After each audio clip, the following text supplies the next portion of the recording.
Hello friends, Anderson here. Welcome to Kynan Red's Place, Ironsworn Chapter 2, Episode 17.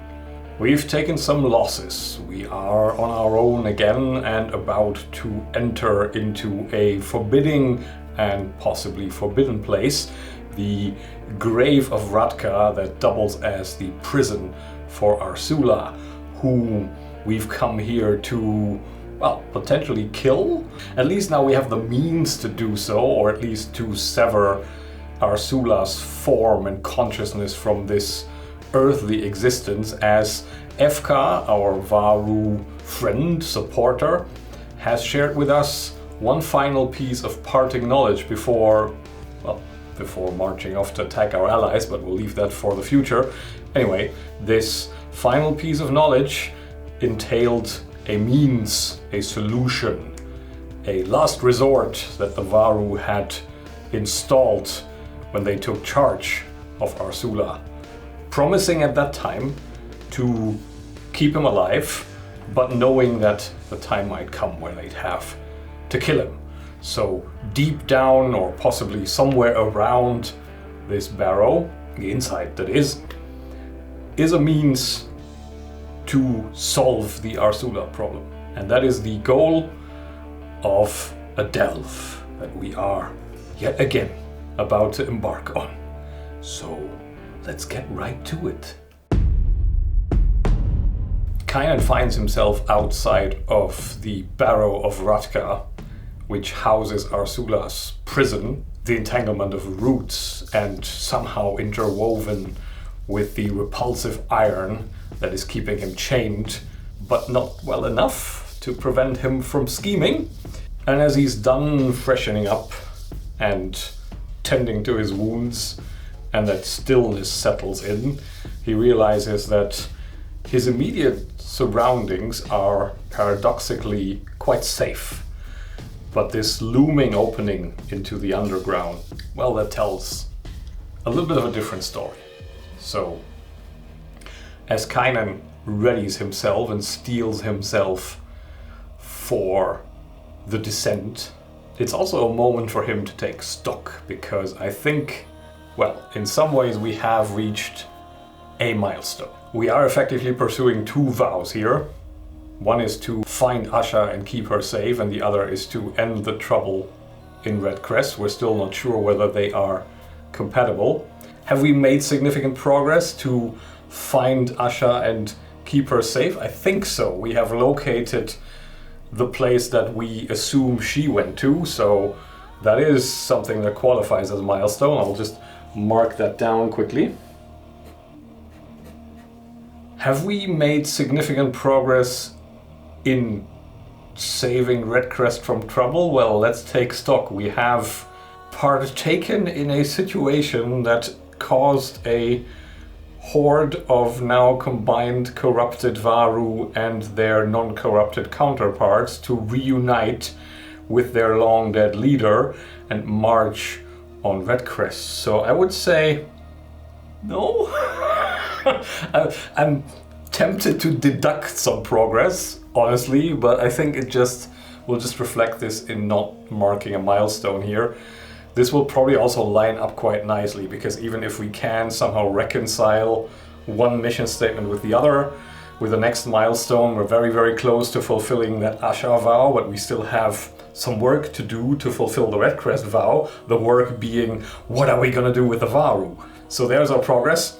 I have also generated another matrix, Denizen matrix, for a corrupted barrow. That was the theme and domain I went with, because I feel like that makes the most sense. And in this corrupted barrow, I populated a few denizens. And as I was generating it, what the generation matrix usually does is it sticks a name on your creation. And the name that it chose was the Nightmare Grave. So apparently the Denizen matrix generator is now reading my mind, because this is pretty much the Nightmare Grave. Ursula trying to unleash the nightmare, somehow using this corrupted iron pillar that is part torture device for him, somehow connected to him through the roots of this arch tree that is intermingled with veins of iron that then join with the pillar on top, but now through the corruption that is also his conduit, so turning this pain, this torture, into strength, into revenge and potential destruction.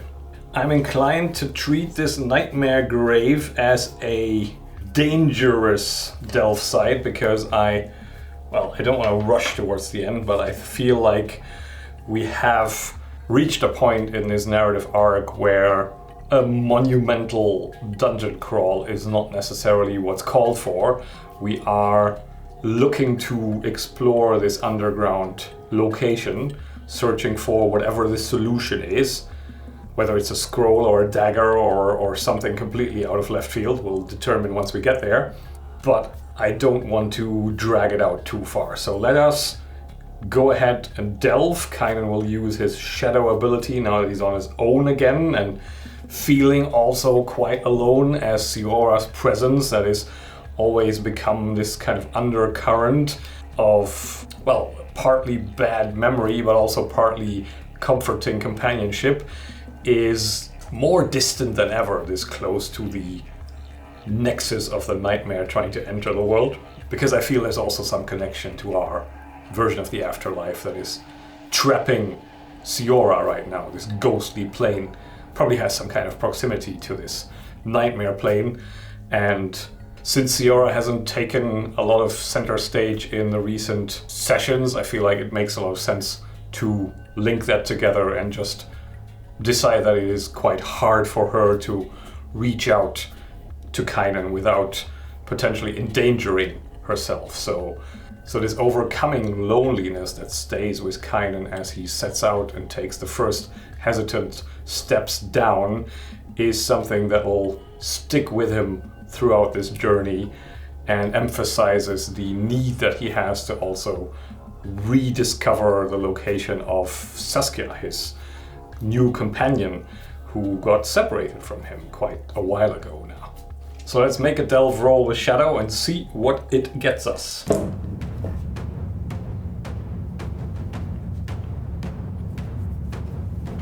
Well, first roll of the evening, double 10, off to a wonderful start. This chapter is just never going to end any differently than in just complete and utter disaster. So we miss the delve roll as we enter and descend the first couple of tunnels, and we reveal a danger, and it'll be quite a danger. So let's first determine what the danger is before we determine what makes it extra spicy. 21, check the theme card. The theme card is corrupted. 21 says Mystic Barrier or Ward. Aha! Well, narratively that makes some sense considering the Varu all left. So perhaps either the Varu sealed it behind them when they sallied forth, or maybe Ratka did. Possibly the latter. I think Ratka sealed it off and in some way made it, well, now very costly or difficult for Kynan to progress. Let's get some input on the barrier. Do I wanna give this some additional negative oomph, I would say, by rolling up a Mystic Backlash, so we have something to work with on the nature of why this is a particular disastrous turn of events for Kynan to run into this barrier? I think I will do that. So we're gonna roll on the Mystic Backlash table, and perhaps the negative consequences that Kynan runs into this barrier and experiences this backlash before he even realizes he runs into a barrier, and as it crackles across his face and he jolts back, he already gets whatever is coming to him through this table. So let's roll Mystic Backlash. 22, you collapse and drift into a troubled sleep. That seems slightly risky. Oh wait, That is completely on brand, of course. Sleep, nightmare, yeah, okay. So we have Kynan wandering down the first tunnel, the first corridor. That's quiet, settling in, and still making him feel strangely safer than he would expect to be here. Attributing that, of course, to the fact that the guardians of this place packed up and left to attack that other place that he's supposed to keep safe. And as he makes his way past the rough earthen walls of this initial tunnel that are stamped flat with roots and offshoots of roots just cobwebbing the sides, he is very much focused on the ground and on things up ahead, and he doesn't notice that peculiar glint and that little distortion of the air in front of him until he walks right into it and a flash of light erupts in front of his eyes and his physical form collapses as he falls asleep. Except he isn't really aware of that and keeps walking. He's now delving a very different place. He's delving the nightmare version of this area. And I think mechanically we can still treat this as making delve rolls, because who knows how the laws work here. Maybe this is also something where the nightmare has some transformative quality, so if we manage to exit it somewhere down the line, our body comes with us, or we just wake up again. We'll have to see how it goes. But of course now everything that we encounter here will have some level of unreality to it, some nightmarish twist. So as Kynan takes the next step, his consciousness moving forward, his body collapsing behind him, he does not realize that this has happened. He just keeps walking forward, and that quiet, that silence is from that point on supplanted by a dull, murmuring undercurrent of a bass note, a very low sound, a drone that hasn't been there before, that has joined him now that he took that step and is just out of clear hearing. It is just there. It's a... And Kynan thinks he can attribute some meaning to it. It's almost maddening to try and find the regularities in that pattern, especially if there is nothing else to focus on. He's at this point almost wishing for some other guardian to become a force tangibly in front of him that he can contend with, as he suddenly feels very, very ill at ease. So let's continue delving, except now, well, we're not quite in Kansas anymore. Okay, paradoxically, we're doing a really good job in delving through the unreal place.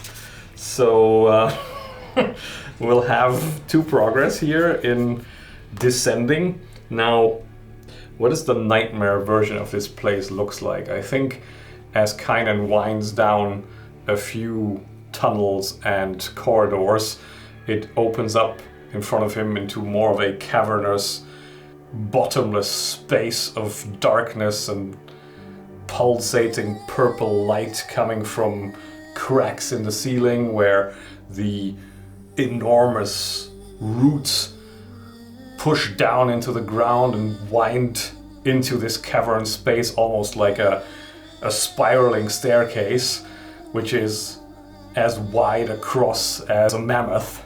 And these jagged protrusions of iron, these veins of iron, pulsating, corrupted in a red sheen, and various levels of little plateaus connected by offshoots of roots, tunnels going off deeper underground into separate areas of this. That's what Kynan now has to contend with. And as we have rolled a strong hit here, we can find an opportunity in this well, let's be real, this mess we're in. So what's our opportunity here? 77, you get the drop on a Denizen. So we need to establish a Denizen. We also have a bunch of glooms in this, so if we get the drop on a gloom, maybe we can avoid it for a change. Let's see what the Denizen is. 63, a zealot. Okay, is that gonna be an elf, like one of the zealous followers of Ursula? Page 111 has a description of them. Let's see if that is something we can work with. I think it's more of a role than anything else, though. Yep, pretty much just what you picture if you hear the word zealot in a context of a dark fantasy game. That's what we're getting here. And I feel like it makes sense for this to be one of the firstborn, to be an elf. And Kynan gets the drop on them. Can we maybe flesh out the location where this happens? Let's roll up a feature. 57, a shrine. I mean, yeah. Shrine to, how we picture a nightmarish, a shrine. Need to quickly go through over my Ursula notes to see if there was anything in there. There wasn't. So we assume that this shrine just has some kind of function also, and that it's somehow connected to this nightmare. It does say that the zealot is a troublesome foe, so it shouldn't be too much of a hindrance. I'm just thinking, how do we play this? Well, first off, we encounter it. So as Kynan creeps along one of the tunnels, it opens up into this cavernous space, and he lands on the twisted, sickening, crunching wood of the roots digging down into the earth and functioning here as sort of walkways connecting the different levels of this underground space. And he creeps along to a point where 3 enormous roots converge, forming like almost a natural plateau. And on that plateau, he sees, in this case with their back turned to him, a figure standing over a construction of bone, of leathery strips of what Kynan hopes is an animal product, but might as well be flayed skin.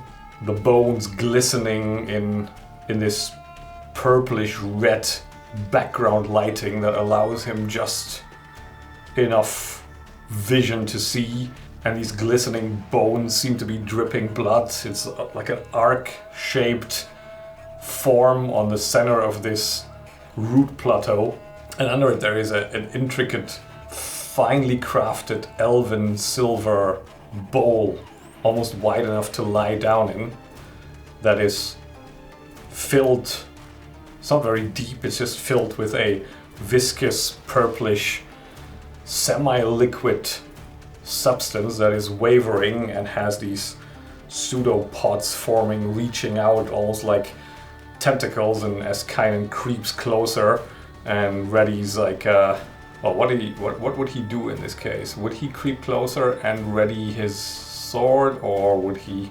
Yeah, I think he would, because it's a good way to prevent, well, a scream or, you know, a sound. Do we still have a dagger? I honestly forget. I think we might have. Sorry for getting sidetracked here, but I'm trying to dispatch with this cultist that is currently messing with a elven, well, a corrupted elven artifact. I think I want to check my gear. So we roll a plus supply. And with a weak hit, that drops our supply down to 2. I don't think we actually lose anything. We just lose the opportunity for this to be something that is not a dagger. And we have a dagger, which Kynan takes out as he creeps forward. And as he creeps forward and sees those pseudopods erupting, he sees faces. He sees shapes like mouths gaping open and eyes widened. And it's a horrifying sight.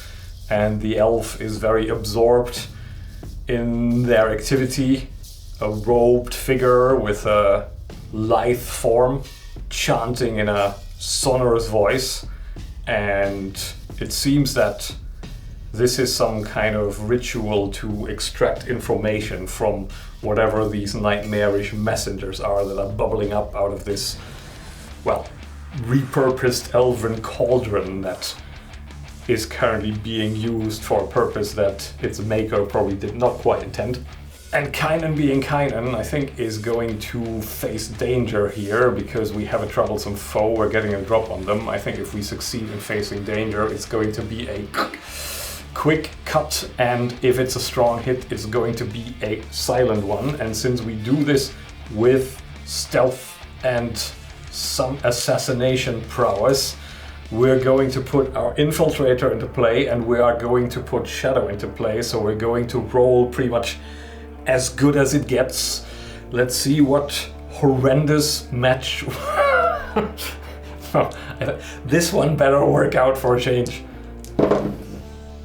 Okay, 5 plus 4 shadow plus 1 infiltrator makes this a strong hit, which I say would give us 1 momentum, because I do have to look something up quickly in terms of this momentum, because we would get some momentum now, but we have a debility that I did not take into account so far, which, if my recent browse through of Starforged translates back into Ironsworn, means our maximum momentum went down.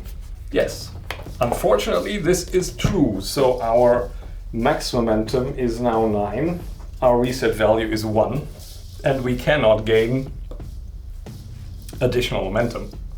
But we do soundlessly kill a zealot who was, I don't know, getting the lottery numbers for the next week or something. Anyway, was conducting a ritual to find out whatever information they were trying to glean from this cultist doing cultist things. And now, how does this death look? It's a nightmare realm, so Kynan might be in for a surprise. Yeah, I think as the dagger slides in somewhere between the collarbone and the throat, and he jerks the dagger up, and immediately that air comes out, and the dying gargle of the zealot is comparatively quiet.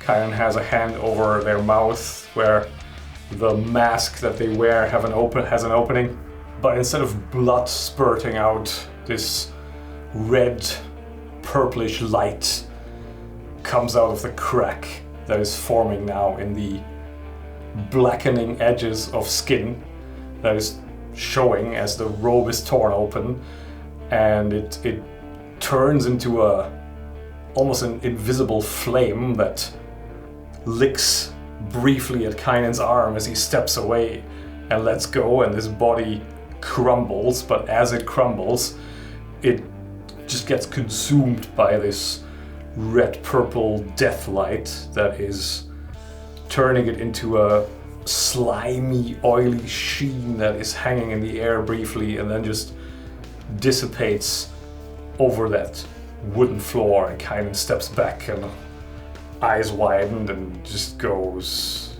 silent for a second or two, just not sure what to make of this. And he stares at the blade of his dagger, and he sees blood, and he sees the nothingness in front of him where there just was a person, and in that dull that he keeps hearing, he just suspects for a second there he hears a mix into the background noise, and with his confidence not exactly inspired, he moves forward. Let's delve some more. Using shadow, that's another strong hit. Actually, we're rolling now not too badly, which means we are making some further progress, and we find another opportunity. What is it this time? 14, the terrain favors you or you find a hidden path. plus another momentum that we can't do anything with, or we can take action now and we may make a move now, which directly leverages the opportunity. So let's see, how does the terrain favor us? What kind of terrain do we encounter? Let's roll up a feature. 02, Mystic, Focus, or Conduit. It wasn't a positive match, otherwise I would say this might be an exit into, back into reality, back... I should not have said back to reality, this is not good. It's an opportunity to find mom's spaghetti. Anyway, what I was trying to get at is, had it been a positive match, I would have been inclined to say this is a portal out of this nightmare. But now I'm just thinking it's some kind of way to get into... Well, maybe it's like a portal that gets us closer to the location of our sanctified object. Perhaps it's got some identifying markings that tell Kynan what might be behind it. What shape would it take that lets Kynan trust it? Well, it would give him no choice. I think that's how we get him to trust it. So he follows the only one of the 3 converging routes that reaches further down, and he follows it as it winds around once or twice more, and then it just hangs in the air above a chasm. Kynan sees the distant walls of this underground cavern with some lights coming out of some of the tunnels drilled on various levels around him, but there is nowhere else to go. Except as Kynan reaches the very end of the roots before they curl and form a sheer drop into nothingness. As he peers over the edge, he sees a sort of wavering shimmer in the air, and he can make out, almost like he's seeing double. He seems to see water down below there. He's not quite sure how far of a drop it is, but he sees what he takes for water. And he draws the conclusion, well, I'm reaching down the bottom and there's like an underground lake here. Spots some opening in the distant wall and thinks, okay, I can drop down here and I can swim over to the edge.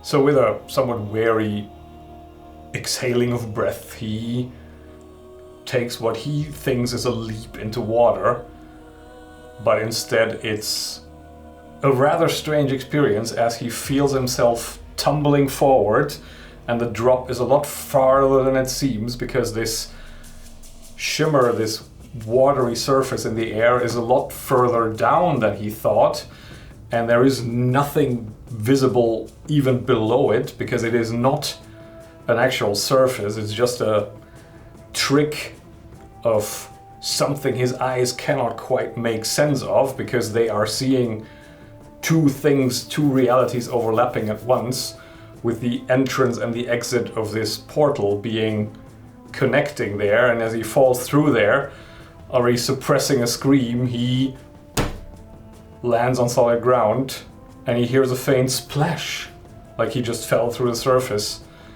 of a lake, but he's standing on a, well, what is he standing on? Is he standing on stone? Is he standing on corridor? Another wooden or earthen corridor. Let's roll up another terrain feature. 18, evidence of a foul ritual. Okay, so he lands on a soft, squishy surface that he determines on closer inspection to be corpses of the former denizens of the Redcrest lumber camps that partly disappeared, partly driven insane, but apparently also partly ending up in this nightmare realm for whatever nefarious purpose. So as Kynan drops down on this pile of corpses, he rolls off it and spins around, stares at this decomposing mess in front of him, looks at the traces that are also now covering him, as he evidently got a little bit too close for comfort. And he suppresses a gag and looks up, and it's just higher up, solid ceiling. And he's in a wider space, larger space, like a sub-cavern, connected by 2 tunnel openings on either side, and he gets to make a choice in which direction he wants to go, which means he gets to delve again. So let's make some more progress here. Astoundingly enough, we have another strong hit here. So opportunities abound in nightmares for Kynan. He seems to be right at home here. Why am I not surprised? So let's find our opportunity here. 48, you locate a secure area. What the hell is a secure area here? Does that mean we get to leave? So this is a real place. There is a chance that there is a real spot here that could be a safe resting place. Or maybe the ritual that was conducted here is actually a segue into reality. You know what? Let's make it unlikely that this is some way of returning to the other side and leaving this, well, for the moment at least, leaving this nightmare area. But it's not a very likely proposition. So I think we have, I guess, 76 or greater that it is somehow connected to these corpses a way out of here. 07, this is so not a way out of here, so we disregard the corpses. Kynan wants to gain some distance to them. He walks down one of the corridors, just perhaps the one that is farthest away from this pile of corpses. And maybe he walks down there because he hears in this undercurrent and this wavering, he hears the sound of water. And he feels like, okay, there has to be water down here somewhere, and if I get to the water, I'm maybe at the bottom of this space for the moment, so that gives me a chance to orient myself and find wherever this item is located I'm trying to find. I can't quite picture what is there that is associated, that he's drawn to, so I'm going to roll aspect and focus just to give us some input. That's a 16 on the aspect, which is ruined. 55 remains, ruined remains, okay. The remains of a denizen, more corpses, yay. If we assume that this is a mirror of the real place, then maybe some of that reality also carries over, and what Kynan finds now deep at the bottom of this construction is where in the real counterpart of this nightmare grave would be the location that Radka just got up and left. And in this nightmare version of it, the presence of Radka still lingers and makes it a haven of sorts where the nightmare cannot quite encroach as heavily. So as Kynan steps through a widening opening into a larger hall, in the center of which is erected a multi-layered smallish pyramid on top of which rests a sarcophagus, this undercurrent of sound stops and he hears the burbling of water, and this water is coming down from the top of the cavern where a crack is letting a steady stream of water fall over the sarcophagus, except in this version the sarcophagus is lidless and it's just a basin of water, and there is no Radka or anything. But since Kynan doesn't really know what this is in the real Ironlands, he just sees this spot and he feels momentarily lifted. So maybe we can abuse the sojourn move to regain some spirit, or is there any other move that lets us regain some spirit? Let me see. Make camp. I think we can make camp. So metaphorically speaking, of course, we're not pitching a tent and roasting ourselves up some bits and bobs of the lumberjacks that are lying off in a distance. We're just settling down, enjoying the peace and the calmness, and seeing whether we can get a decent roll result out of this. We get a weak hit and take 1 spirit. This lifts us up and we are surprisingly resilient to this nightmarish place that we're trapped in, and that we will stay trapped in for a little while longer as my recording time is up. So I thank you very much for watching. We'll continue next time. Bye for now.